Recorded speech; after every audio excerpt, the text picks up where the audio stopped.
यादव जी की अध्यक्षता में जो बैठक हुई उसमें सबसे पहले माननीय मुख्यमंत्री जी को कैबिनेट के सभी सदस्यों ने बधाई दी, धन्यवाद दिया कि जिस तरीके से जीआईएस हुई है और एक माननीय प्रधानमंत्री जी और गृह मंत्री जी के आशीर्वाद से जो एक बड़ा इन्वेस्टमेंट का कमिटमेंट हुआ है, लगभग 30,70,000 करोड़, और उसमें माननीय मुख्यमंत्री जी ने पूरे प्रदेश में रोड शो किए, विदेश में जाकर जर्मनी में, इंग्लैंड में, और वहाँ के प्रतिनिधि भी आए। तो ये जो सरकार की जो मेहनत है उसका परिणाम है कि जीआईएस में बहुत बड़ा इन्वेस्टमेंट आया है। उद्योग विभाग ने लगभग 12 करोड़ 2 लाख का है, नवीनीकरण में 5 करोड़ 72 लाख का है, खनन एवं खनिज में 3 करोड़ 22 लाख, सॉरी मैं गलत बोल के 3 लाख।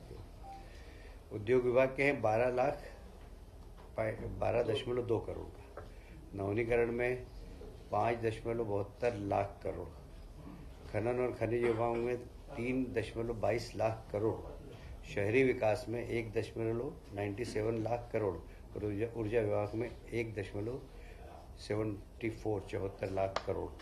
इस प्रकार कुल प्रस्ताव पास हुए थे और ये धरातल पर उतरे हैं।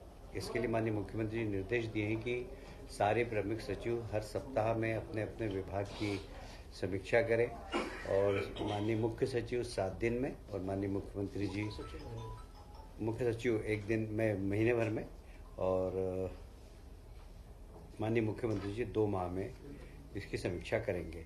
हमारी कोशिश होगी कि इसमें 100% जितने भी एमओयू हुए वो धरातल पर उतरे। इसमें हमारी संभावना ये है कि लगभग इसमें 21 लाख से ज़्यादा रोजगार मध्य प्रदेश के नौजवानों को मिलेंगे।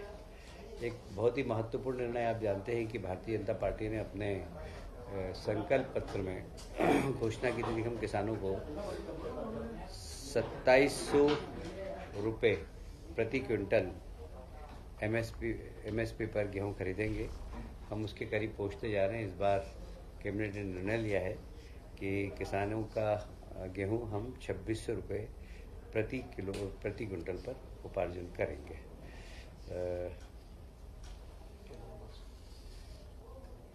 उपार्जन कार्य 15 मार्च से प्रारंभ हो जाएगा। उसी प्रकार धान उपार्जन, हमारे यहाँ धान 3-4 जिलों में बहुत अच्छी होती है, तो उनको भी 4,000 प्रति माह प्रोत्साहन राशि प्रति हेक्टेयर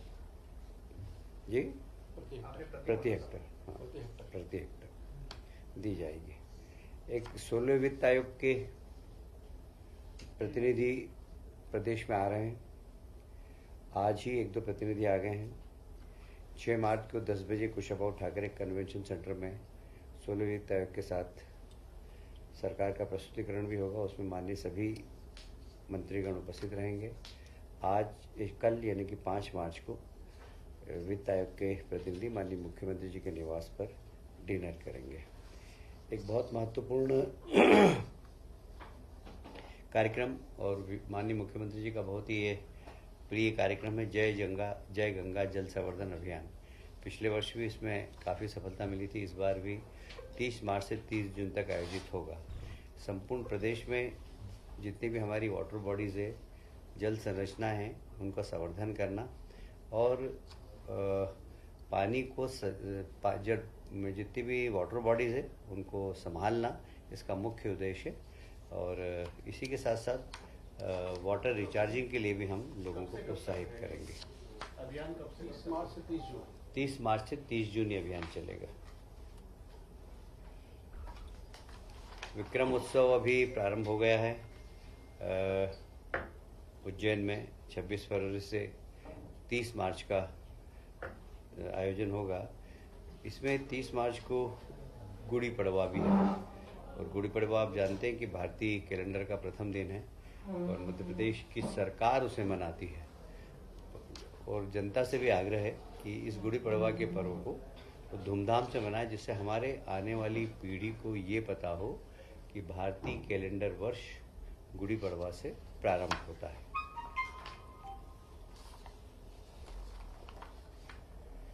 आप सब जानते हैं कि जैसे ही माननीय मुख्यमंत्री ने शपथ ली थी, वैसे ही 1 महीने तक किसानों के सीमांकन पटांकन के कार्यक्रम एक अभियान की तरह चलाए थे। अब इसको पूरे को डिजिटलाइजेशन कर रहे हैं और इसीलिए आज इस प्रस्ताव को मंजूरी दी है डिजिटलाइजेशन को। इसमें 138.41 करोड़ रुपए का प्रावधान है। हम इसमें खुली निविदा आमंत्रित करेंगे और पूरे प्रदेश में जितनी भी किसानों की ज़मीन है या कोई सी भी ज़मीन है उसका डाटा कलेक्शन कर लेंगे।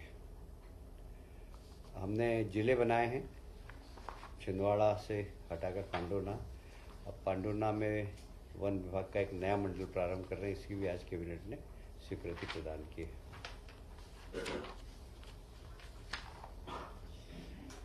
आप सभी जानते हैं कि माननीय प्रधानमंत्री जी हमेशा एक बात कहते हैं कि बच्चे उनका जो बच्चा होता है आंगनवाड़ी का, उसकी जो बचपन के दिन होते हैं 1000 और वो आंगनवाड़ी में पढ़ता है। वहाँ पर ही अगर उसको संस्कार दे दिए जाएँ, अच्छी खिलाई पिलाई कर दी जाए, तो वह एक अपने जीवन में अच्छा बनता है।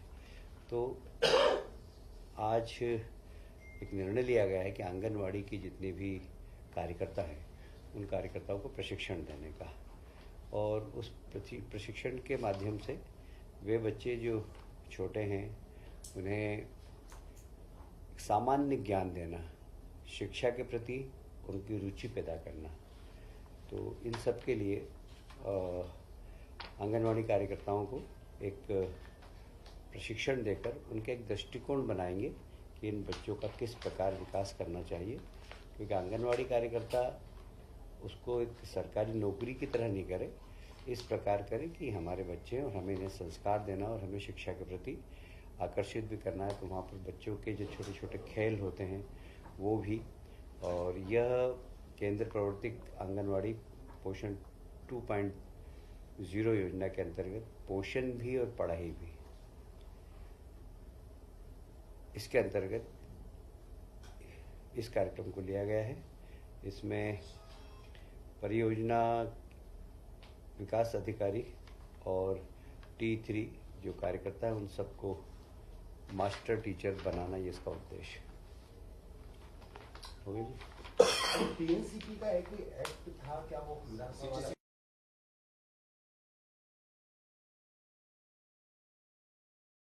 क्या था कि प्लानिंग एरिया के अंदर